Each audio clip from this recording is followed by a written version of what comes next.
Ever wonder why some nights you're wide awake and others you're out like a light? It's not just you. The reality is, most people aren't strictly night owls or early birds. We fall somewhere in between. Discovering your unique chronotype is the key to restful sleep, and that's where Better Sleep can help you with our guided quiz. But regardless of your chronotype, Better Sleep can help you doze off faster no matter what's keeping you or waking you up. For the restless mind, our guided meditations are designed to calm your thoughts and ease you into deep, restorative sleep. And welcome to this SOS De-Stress Guidance. And if noises like snoring or traffic keep you awake, our custom soundscapes create the perfect backdrop for a peaceful night's rest. Join over 65 million who've decided to start waking up refreshed. Download Better Sleep for a deeper, more restful sleep tonight. Hey,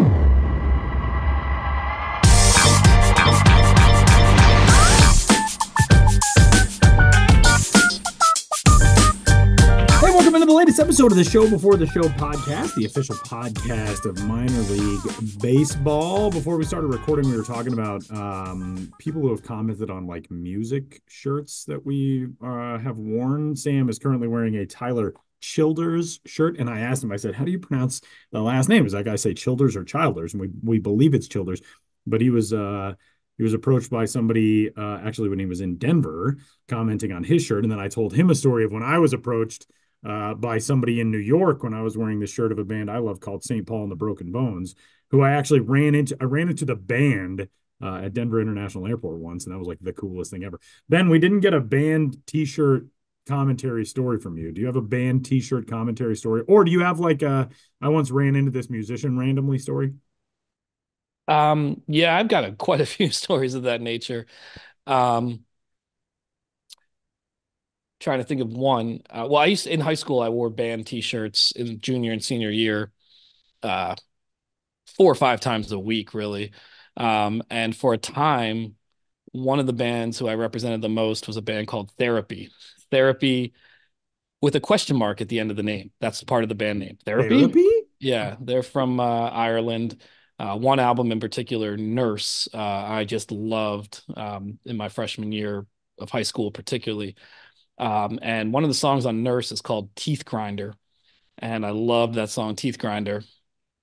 And I had a Therapy Teeth Grinder shirt that it said the band name Therapy, and then below it, it just had this close-up of like a mouth like propped open, I guess getting some dental work, maybe for teeth grinding. So it was really kind of gross and in your face, but very high school. And in the office earlier, or was it earlier this week, we were kind of talking about just us, in when we were kids. I forget how it came up, or like old pictures of us and as we were teenagers. And I had that copy of that picture, which is my junior year of high school class photo. I have a shaved head and I'm just making this weird scowling face, and I have this shirt that says Therapy, and very teenage Ben, to say the least. But the expression on your face looks like you are saying therapy ? To the camera. Yeah, basically. Yeah. Therapy. As if somebody has just You've captioned introduced your own the concept thought of therapy to you, and you're just like, ugh. Yeah, but that's basically how I felt. I also had another Therapy shirt, and I don't understand the connection here. It just had a gun over top a big red heart. And I didn't really know why it had a gun over top a heart, but that's a pretty heavy imagery. And I wore it once, like at dinner, and my mom was just like, what is that?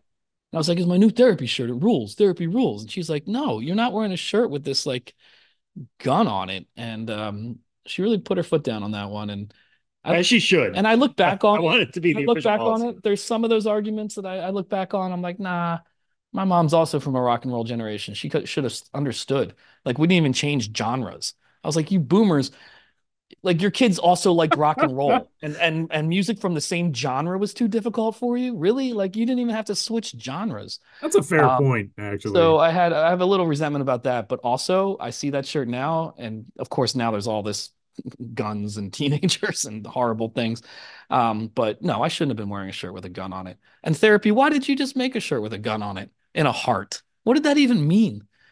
I gotta get in touch. Kind of an interesting AJ Kieran's visual brand of just like, yeah, that's I feel like that was a top that you just pulled, Ben, and we were waiting for Ben to spin on it. I could go on and on and on. You said band t-shirts? Well, yeah. Here Boy, are my let me takes from tell 25 you. years ago on what belongs on t-shirts and what doesn't, and what our parents' influence on our rock fandom. Yeah. We'll start a whole separate podcast. Yeah, I like that. I like that idea. All right, you dudes. Well, thanks for joining us, whoever you are, wherever you are, tuning in on this week's episode of the show before the show. You can get in touch with us, podcast at MiLB.com. And we got a lot coming up for you on this week's episode of the show before the show. And we're going to kick things off with a trip to Jacksonville, Florida. Not an actual physical trip, but Ben took a trip via the magic of the internet and recording an interview. Jacksonville's got a fun promo coming up that we're going to hear about, and then we're going to talk a little bit more about Jacksonville. But Ben, give us the lowdown on what's going on with the Jumbo Shrimp. Well, I've been saying this for years. The Jacksonville Jumbo Shrimp, to me, consistently have the best promo schedule in all of minor league baseball because it's throwback in the sense of just anything goes, a bunch of really ridiculous ideas, this kind of, hey, why not minor league baseball mentality, which is unfortunately a little harder to find these days in terms of the total absurdity. So I try to celebrate it anywhere I can find it. So we're going to talk to David Ratz about one of their upcoming promos taking place on May 19th, Public Domain Night. So let's get right into it with David Ratz, promo director for the Jacksonville Jumbo Shrimp. Here on the Show Before the Show podcast, we are joined by David Ratz, the promotions director for the Jacksonville 3, 2, 1. Here on the Show Before the Show podcast, we are joined by David Ratz, the promotions director for the Jacksonville Jumbo Shrimp. I've been a fan, a celebrant of a lot of the Jumbo Shrimp promotions over the last couple of years, especially the ones under David's domain. And speaking of domain, there is one we want to talk about today. Definitely one of the more absurd themed jerseys you'll see this season. I'm already a fan. It's Public Domain Night in Jacksonville. So first of all, David, thank you for being here. Yeah, appreciate the opportunity. And second of all, I'm really excited to go into Public Domain Night because let's just lay it out right up front. These theme jerseys you're wearing have Steamboat Willie on the front. They do. King Kong on the back. Yes. And both these images are overlaid atop Van Gogh's Starry Night. Yeah. It's interesting. Let's get into it. Tell me about the impetus for Public Domain Night and what these jerseys are all about. For sure. I mean, anyone who's worked in minor league baseball knows, there's certain things you skirt around to try to be able to promote nights. Certain things you can and can't touch. And then, we noticed, Steamboat Willie in the news because it has become public domain with that version of Mickey Mouse.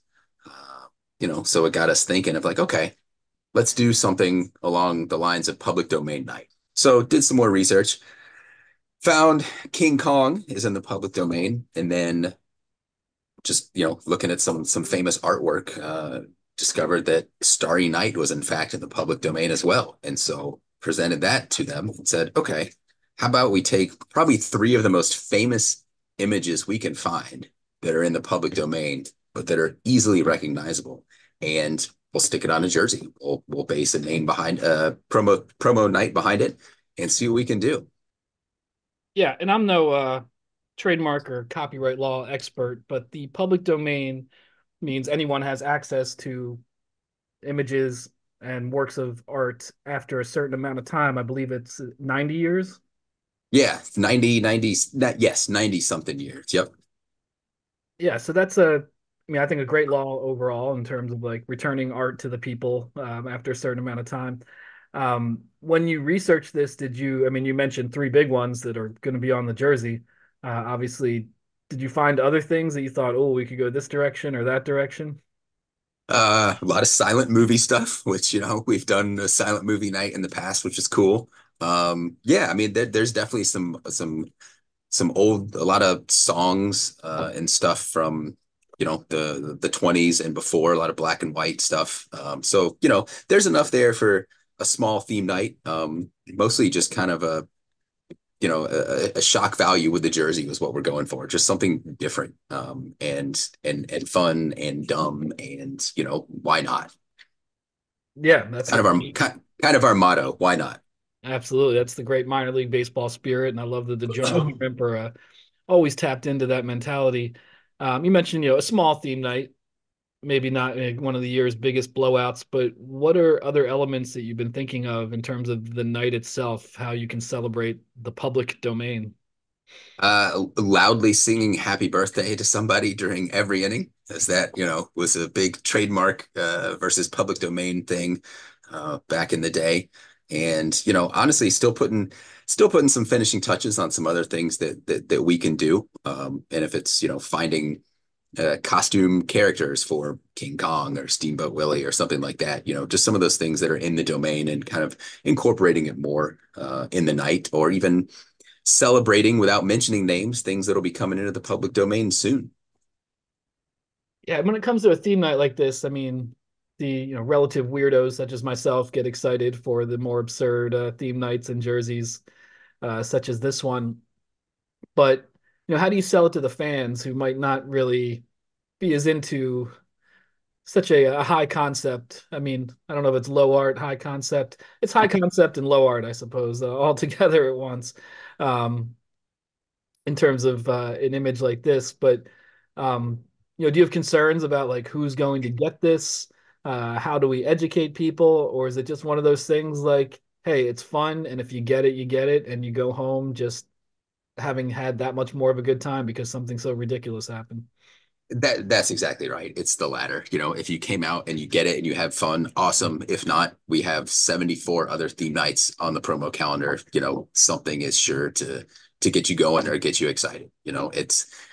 Yeah. I mean, any city that's as diverse and different, you got to try to mix it up. And so this one happens to be for some art aficionados and some old movie buffs, which would be awesome, but it may not work with your Gen Y, Gen Z, and that's okay. There's nights on the calendar that would work for them.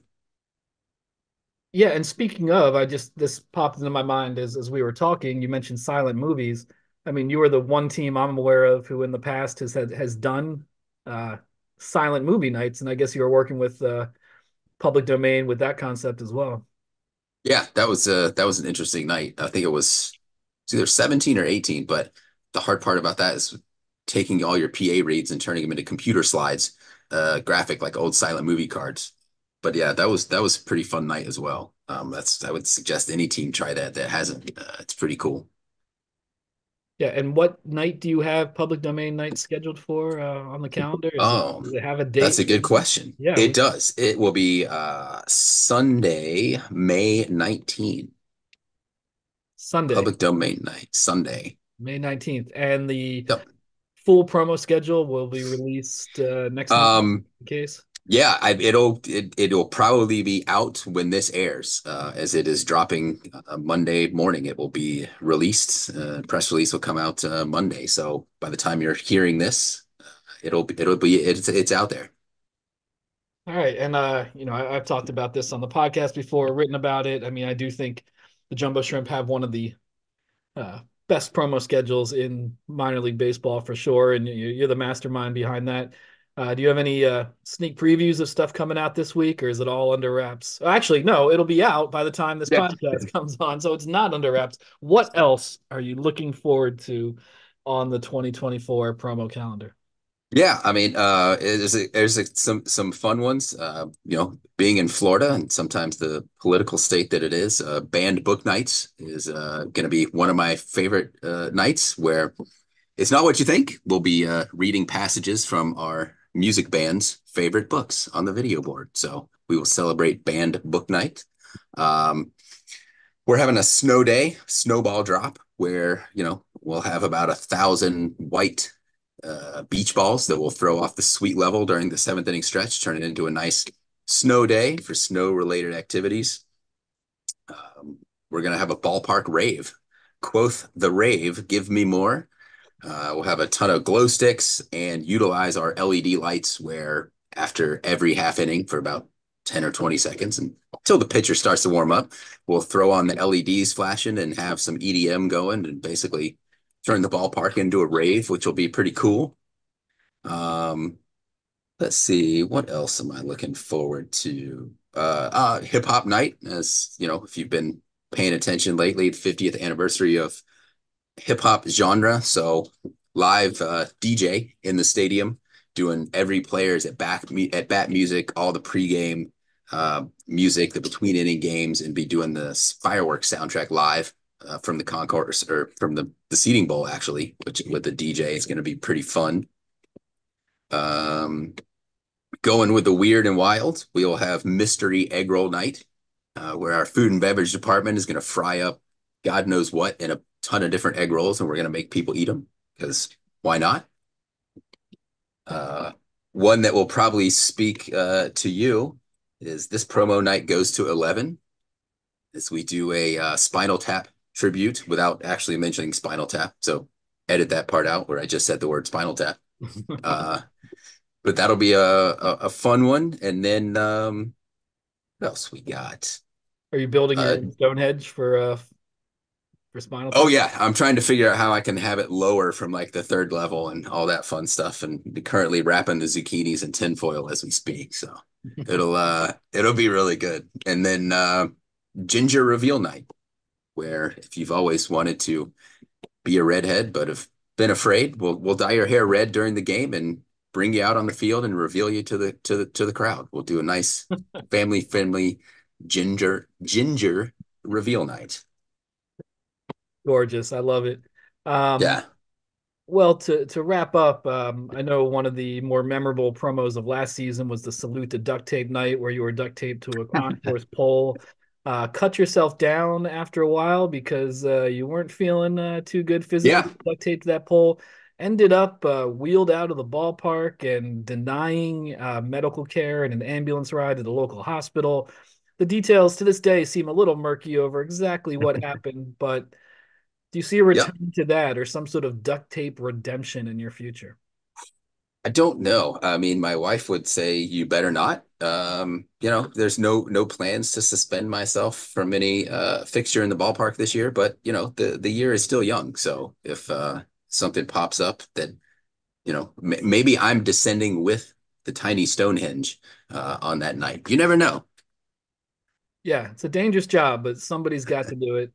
In Jacksonville, that man is promotions director David Ratz, working on behalf of the Jumbo Shrimp and bringing the absurdity to minor league baseball fans in Jacksonville and to anyone else who's paying attention in terms of some of the weirdest promos in the game.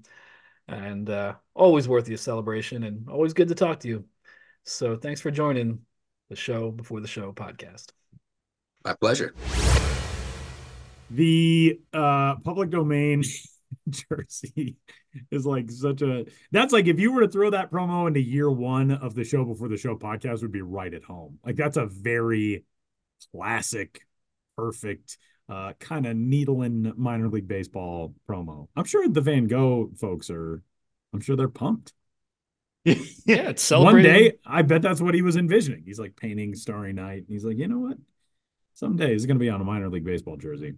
I could invent baseball now, so it would be on a baseball shirt. So I'm not going to do that. I'm going to wait for somebody else to do it. Let somebody else do that. Yeah. I'm very into this whole thing, though. This is fantastic.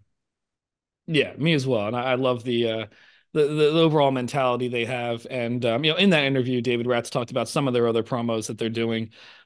Just a few more that I found as I was going through their recently released promo schedule. Just really ridiculous ideas. Like not a lot of info on this one, but April 18th, inopportune laugh track night. I hope they don't do it on their own players. Like if their own player strikes out and it's just like, oh, sorry, we have to stick to the script that said. Yeah, you got to be in good taste. How inopportune is inopportune? You can't have a guy crumpled in the batter's box after getting hit by a pitch and then some guy in use the same laugh track that we use for Ghosts of the Minors every Yeah. episode of Ghosts of the Minors. Exactly, but I love the idea. There is a Spinal Tap tribute taking place on July 2nd. Why isn't it on July 11th? Good point. Maybe they're not home on July 11th. Or 11th. Yeah. And, more info to come, but it's presented On the promo schedule, they have presenting sponsors, even when they don't really have sponsors, but it's presented by a zucchini wrapped in foil. So I'm sure that will be a big part of that night. How about this on July 31st? I'm scrolling down. There it is. Shower beer night. Okay.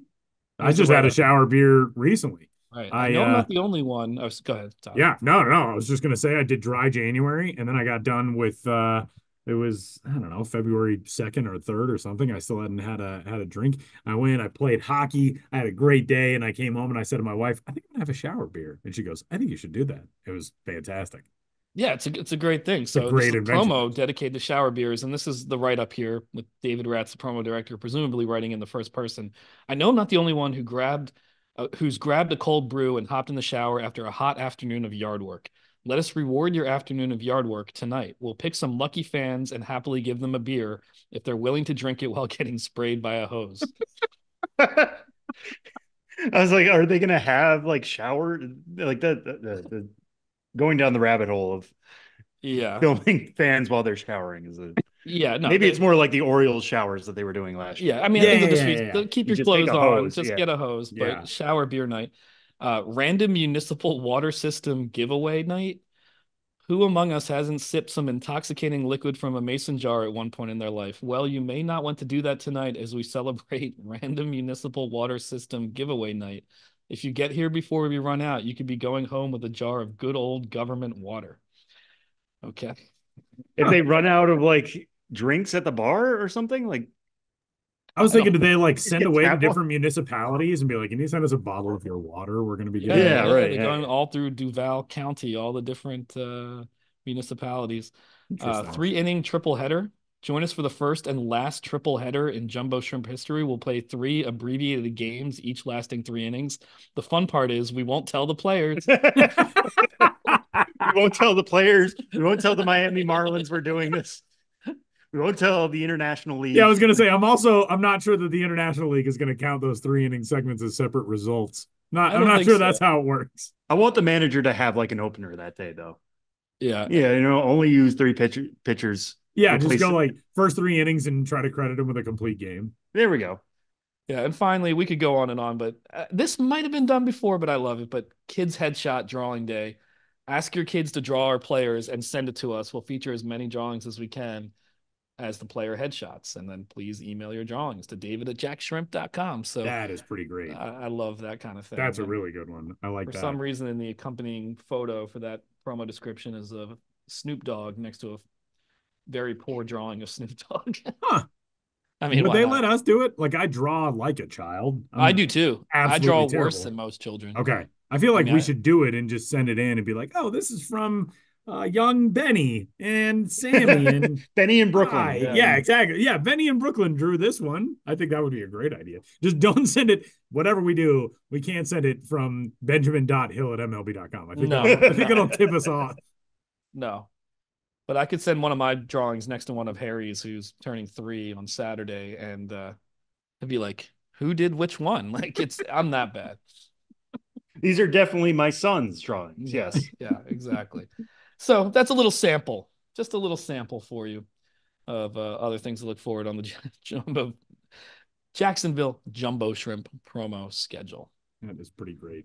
You can, of course, check out the Jacksonville Jumbo Shrimp promo schedule at MiLB.com/Jacksonville. And let's take a little baseball. Sam Dykstra, you guys, throughout the offseason, you've been getting some cool visitors in the minor league baseball and major league baseball office scape. First off, do you guys just like swoop in? Victor Scott and Chandler Simpson were there. Do you guys just swoop in and be like, hey, you want to come see our row of seats? Michael Clare sits over here. Do you guys get to hang out with them? I wish we did that. No, they never send any of these players to my house to just see the show before the show studio. There is a Colorado Springs office. There's a Boulder office as well. Apparently, I called tech support recently, and I was talking to a guy there, and he was like, "Oh, you're in Denver? I'm actually just up in Boulder." I was like, "Wait a minute, what?" But anyway, they never send anyone to hang out with us here, which just seems kind of lame, rude. I mean, they send Major League Baseball players to Denver. They do weekly. On a regular basis. That is a thing that happens. Yeah, you know where to find them at my house. That's the thing. But no, I mean, like there are people who come through here, whether it's on the minor league side, if they're playing in Brooklyn, if they're playing in Hudson Valley, if they're playing in Somerset, if you know they are members of one of those teams, sometimes they just kind of come through to get a tour of the MLB HQ, do some stuff with the social team, do some stuff with the content team. So some of the guys who came through recently were Victor Scott II and Chandler Simpson. Victor Scott, second place for the St. Louis Cardinals. Chandler Simpson plays for the Tampa Bay Rays. But both of those guys go a ways back. I mean, they both grew up in Atlanta. They were both draft picks in the 2022 season. They both played together in the North Woods League. And they talk about this in this story that I'm going to bring up here in a second. And they were tied together last year, quite literally, in terms of stolen bases. They both led the minor leagues in stolen bases with 94. We thought at one point that Victor Scott II actually finished the year with more stolen bases. One of those was taken away because it was a defensive indifference. Yeah, the whole thing, a scoring change that turned that race into a tie. I will say, if you watch the steal, it was not a steal. Like, he should not have been credited to begin with. It's unfortunate it went down that way, but it's fine. It's almost better that they tied. So these are two guys who know each other well, and Matt Monagan did a story about them because they did come together to the MLB headquarters, and they talked about, we were talking almost daily, like we were checking in with each other. How's the season going for you? It was each of their first full seasons. But most importantly, they were saying, like, we wanted to see how the other guy was doing if he was going to pull ahead of me. Like, they are that competitive. They know how fast they are. When they played in the North Woods League for the Fond du Lac, Dock Spiders. Dock Spiders. Aren't they the Dock Spiders? Yeah. Adjective. I know it was spiders, and I was like, yeah, spiders, wooden spiders. Same ownership group as Wisconsin Timber Rattlers. There you go. When those guys played together, they were batting 1-2 in the lineup, and they are legitimately 80 grade speed guys. I mean, it's top of the scale speed. So one would get on, the other guy would bunt him over to second, but would also reach because he was too fast getting to first. Then they would double steal. Then all of a sudden you got runners at second and third. Like, it wasn't get him on, move him over. It was, he's going to move himself over. It's now my job to get on behind him. And that's just how their offense ran. So they came here to the office to talk about kind of the art of the stolen base and how competitive they are. And one thing that kind of perked my ear up in reading this story was, and I highly recommend reading it. It's on both MiLB.com and MLB.com. Look up Victor Scott II, Chandler Simpson, Matt Monagan, who wrote it. They said they both want to get to 100 stolen bases. And that seems fully within reach now, not just because of the athletes that they are, but they are incredible athletes. It's also about the rule changes, the fact that you can only throw over so many times, the fact that there are pitch clocks now. The guys have to get rid of the ball. You can't just, sit there wherever and try to throw off the timing of the runner. Stolen bases are up across baseball. We saw it last year with Ronald Acuna Jr., Esteury Ruiz, Corbin Carroll, Bobby Witt Jr. Like, a lot of these guys are pushing the envelope. So it feels like we're going to be in a spot now where 100 stolen bases is definitely within reach. Obviously, those guys were at 94.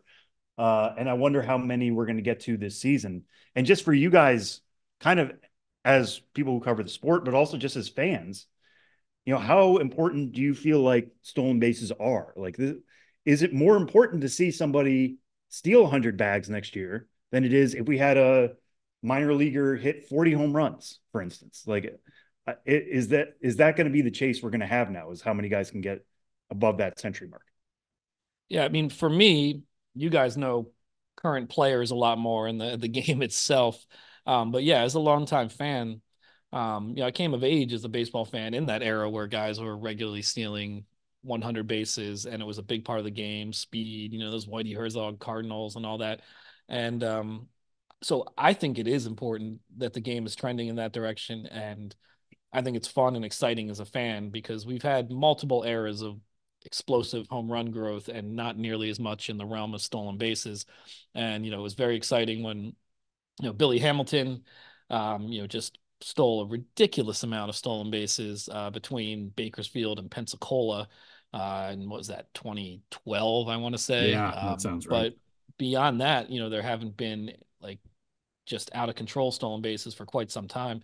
I actually had wanted to write a story about Donnell Nixon, Otis Nixon's brother, who stole 144 bases in the California League in 1983, the second most of all time in minor league baseball history and professional baseball history.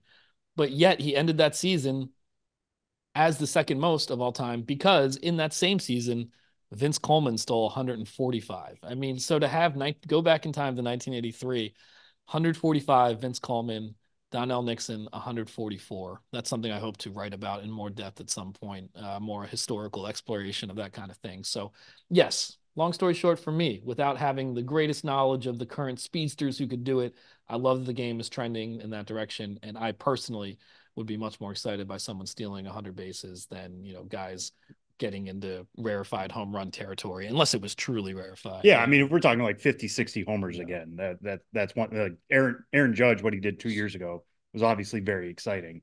But I'm talking purely in the minor leagues. Like, I don't think we're going to see somebody get 50 homers, but 100 steals feels within reach again. And how exciting that is. Tyler, what do you? Yeah, I'm with you. I think Ben put it well. We've lived through now a couple of different eras where the home run has been king. I don't even know if you could really say that it's been different, distinct eras. It's just felt like for the last 30 years, home runs have been the thing. And I love home runs. I love watching dudes sock some dingers, as Mark McGuire said in that Simpsons episode.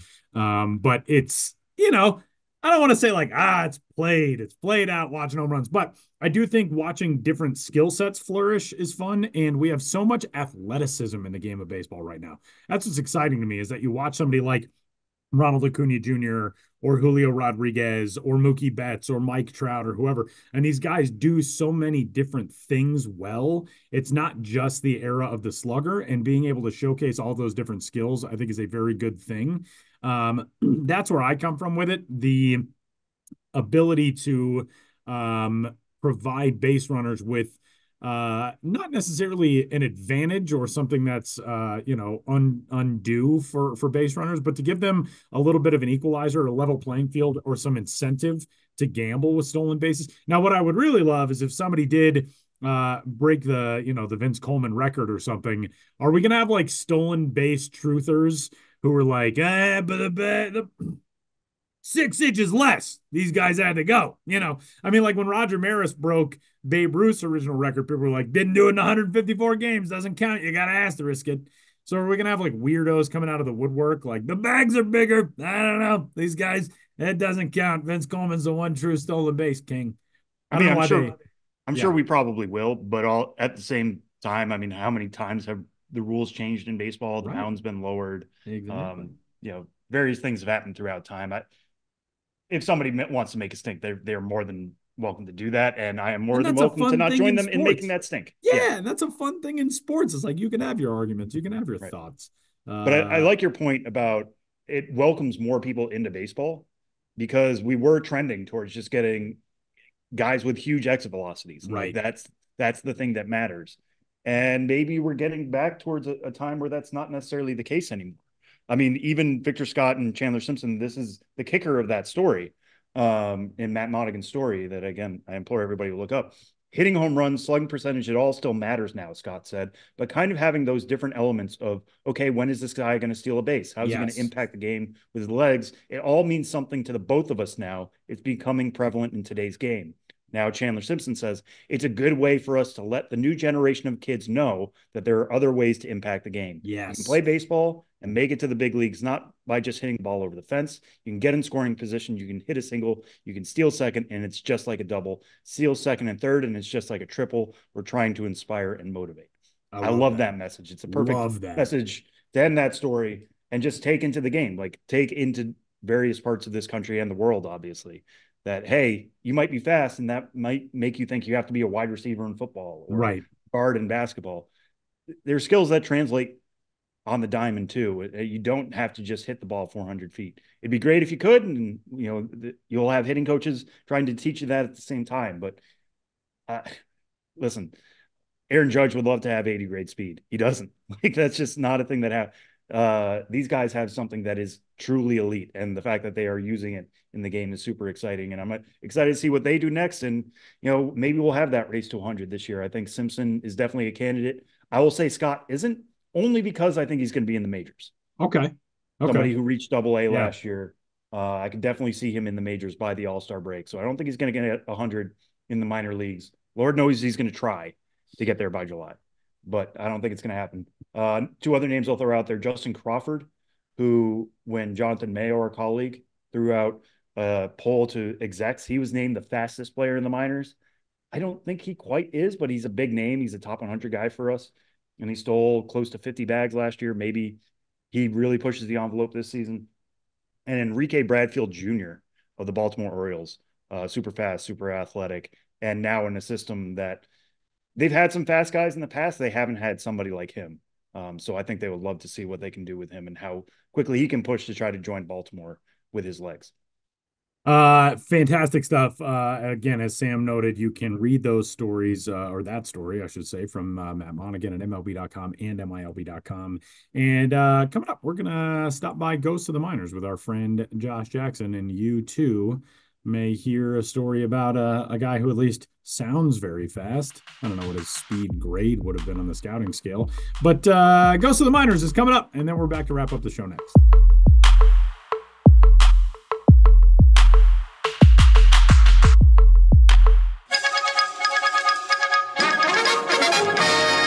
Interrupt this podcast to bring you another thrilling edition of Ghosts of the Minors. Now, here's your correspondent and host, Joshua Jackson.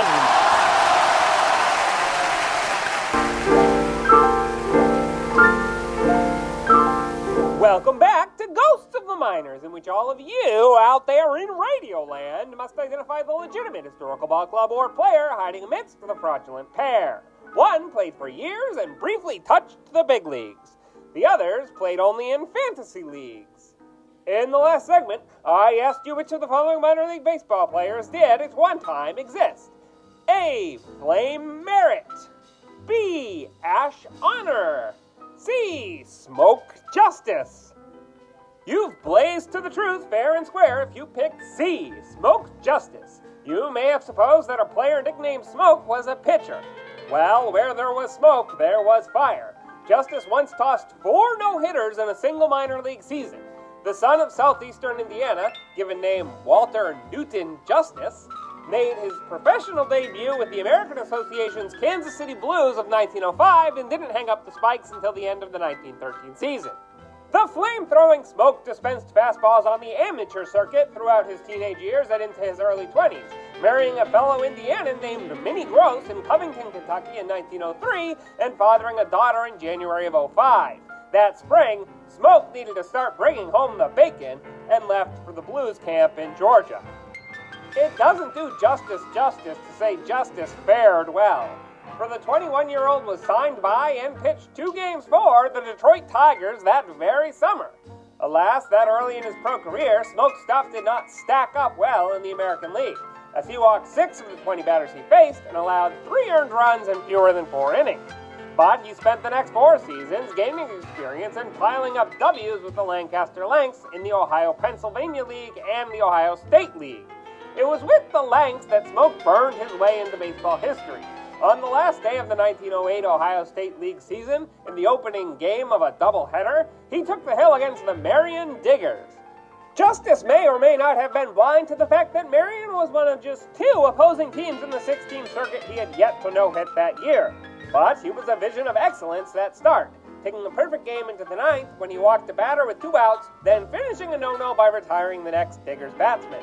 That remarkable performance came just 4 days after his previous no-hitter. Yes, Justice was poetic in September of 1908. But earlier that same year, Justice had apparently suffered an attack that may have been an epileptic fit, and there are reports of him battling through mental health and nervous system issues throughout his career. In 1906, he reportedly was detained by police after sleepwalking through town in the middle of the night with 2 live chickens in his hands. And in reporting a brawl between the Lanks and the Diggers in May of 1908, the Marion Daily Mirror cited rumors that Justice had been twice institutionalized. But whatever travesties Justice faced, he continued to pitch well enough over the next few years to earn another shot at the majors, kind of, in 1913 when the Federal League tried to gain footing as an equal and a competitor to the American League and the National League. He spent most of that year with the franchise that started the season as the Covington Blue Sox. And to this day, you can visit a bourbon and smoked meats joint in Covington called Smoke Justice. And that's how smoke lingers. Now, on to the question for next time. Which of these teams authored its destiny in the minors of yesteryear? A, the Hemingway Cubs. B, the Fitzgerald A's. C, the Choiceville Pirates. Want to know the answer? Read a book. Or tune in to the next Ghost of the Minors. But for now, you'll have to excuse me. My producer Ben Hill is making an ice cream float, and I've got to torpedo it.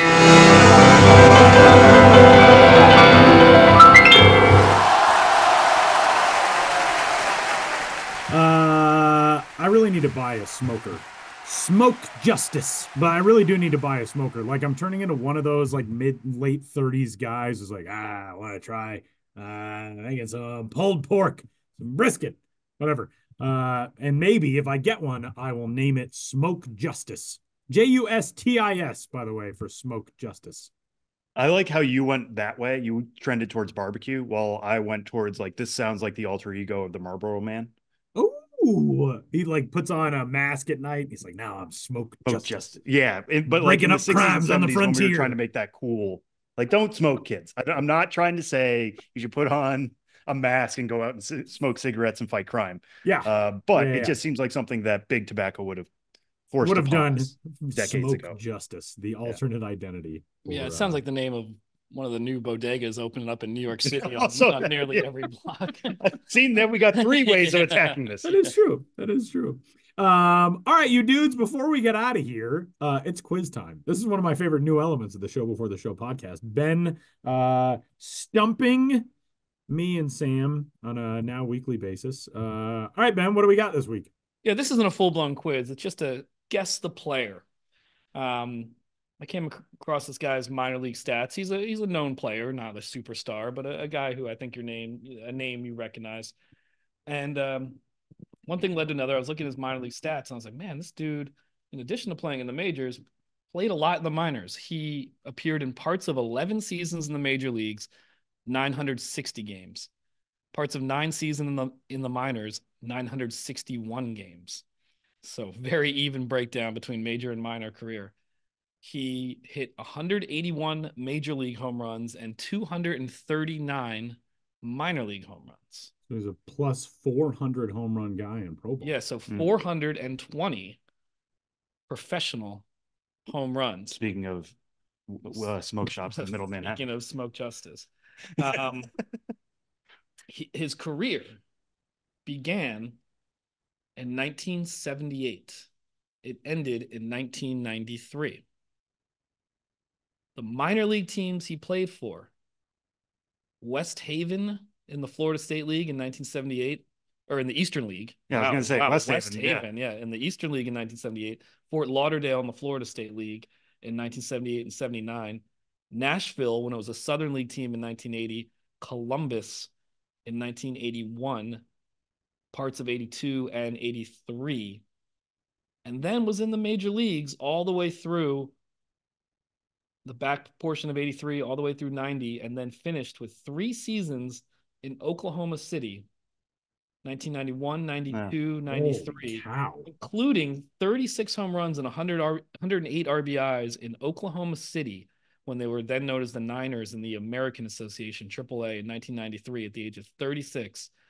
Got one final call up to the major leagues in 1993, that same 1993 season that was his final season, after 3 years away from the majors, where he played in 2 games for the Texas Rangers, got 3 singles. So he went out in a blaze of glory with 600 average in his final season, 3 for 5. Any ideas? No. Oh. The minor league organization he played for at first, and then made his major league debut with the New York Yankees. Well, yeah, Columbus made me think of that. So that initially got me thinking like Don Mattingly, but yeah, then he played. I don't think Don Mattingly did not play that long in the minors. Then he never played for a minor league team in this system, but spent, and this is maybe where you can get it, parts of 5 seasons with the Kansas City Royals. A cameo in Seattle, back to the Yankees. Like Greg Nettles or something. And then 3 seasons in the Texas organization, almost entirely with Oklahoma City. But in that major league career, the bulk of which was 83 through 1990, he had 181 home runs. Most of those home runs with the Royals and the Yankees. I'm trying to think of like a 1980s Royals player who I did not get a chance to see much in real life. This is like literally before Sam's time, because Sam was born in 1998 or whatever. Career high 36 home runs for the Royals in 1985. Played in 160 games, 36 home runs, 88 RBIs. I'm trying to think of like somebody who was in the news recently that would make you look them up. Nope, he was not in the news. Okay. His nickname was Bye Bye, then his last name. Oh, I think that got it for me. Was it Steve Balboni? Correct. Bye Bye Balboni. Yeah. Yep. Correct. Yep. Had I not gotten the nickname, I don't think I would have. I was like, well, I know it's not Frank White. I know it's not George Brett, who was on those 80s Royals teams. Imagine George Brett being sent back to Oklahoma City and getting 3 singles in 1993 with the Texas that's what Rangers. brought him to my attention. Yeah, interesting. Last month I did a little story on like AAA heroes, and someone brought up Balboni. They're like, the Oklahoma City had a night in his honor in 1993. So he only spent 3 seasons there, but he's 34, 35, 36 years old, already has close to 200 major league home runs.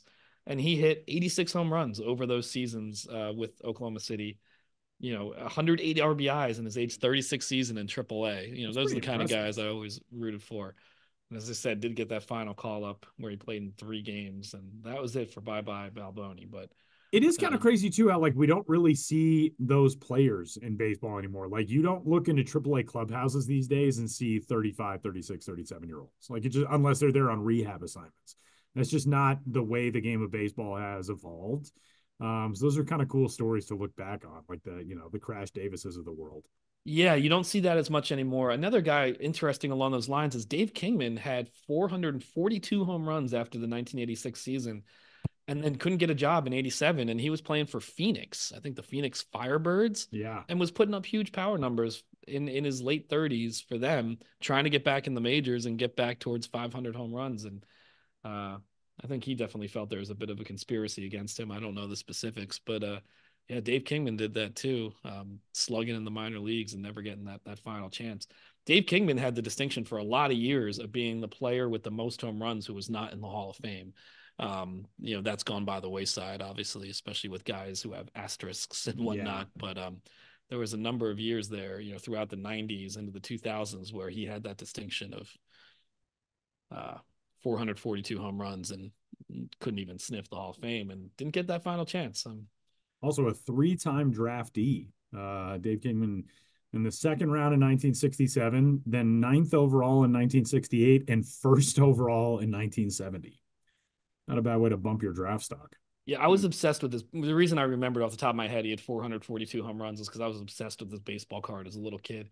There was one year where he played for a team in every division, back when there were 4 divisions, in one season. If you have his stats up now, Tyler, I think it was 1977, I want to say. It would have been, 1977. He played 58 games with the Mets, 56 games with the Padres, 10 games with the Angels, and 8 games with the Yankees in 1977. Yeah. How wild. Yeah. That is crazy. Yeah. I mean, that one thing that makes me think of why we don't see so many of these guys, 35-year-olds who are just with a team for an entire, I wonder how much opt-outs affect this, because you see so many minor league deals where it's hey, if I'm not with the major league club by May 15th or something, right, I can opt out and I can go find my own opportunity. It's not hey, so you used to sign those deals and then be hey, somebody come trade for me. I'm tearing it up. And it's I don't want to give up an asset for a 37-year-old. Like, that's just not something teams want Right. to do. Now, if it's, hey, I'm going to opt out and I'll go find my own opportunity, or I'll stay around. I remember covering this, and this is way back now, but Kevin Millwood signed with the Red Sox once. And everybody's like, oh, this like guy who used to pitch alongside Maddox and Smoltz and Glavine is now signing with the Red Sox on a minor league deal. And I went up to him. He's like, yeah, I have an opt out in May. Like, if it doesn't work, I'll go find it. And he did. And that's just the way. And like, the game is trended that way now. If there's a guy who signs a minor league deal with an invite to spring training and it doesn't work out, he's not looking to be in the minors for long. So, right. Yeah, and plus, like the opportunities that are available, the amount of people that are going to Japan and Korea. That's what I was going to say. Right. I mean, not that wasn't an option back then, but I think that's more prevalent now. Yeah. How many quad A players? Yeah. That if you're a modern day Steve Balboni and you're like, well, I could hit 36 home runs in AAA at age 36, or I could maybe make a relatively quick $1 million or whatever to go to Japan or Korea and be a fan favorite over there. Yeah. Like, if you're really good over there, they'll love you. And that'll be your career. Like, that is totally fine. You can make a very nice living doing that. We want as many people making it through the minor leagues as possible. This is a minor league baseball podcast, but like, there are so many opportunities for baseball worldwide now. If anybody wants to next, it's Japan and Korea now. Maybe another one will come up in a few years. If anybody wants to hand me such a deal, I recently tried out for a 35 and over league in Denver. If anybody wants to give me any of that, I'll gladly move abroad. My wife would be into that. As long as you'll take our dogs, we'll be cool. But if anybody, have you talked this over with her, or are you just speaking on? I'm just speaking on her behalf. I think that's how good marriages work, right?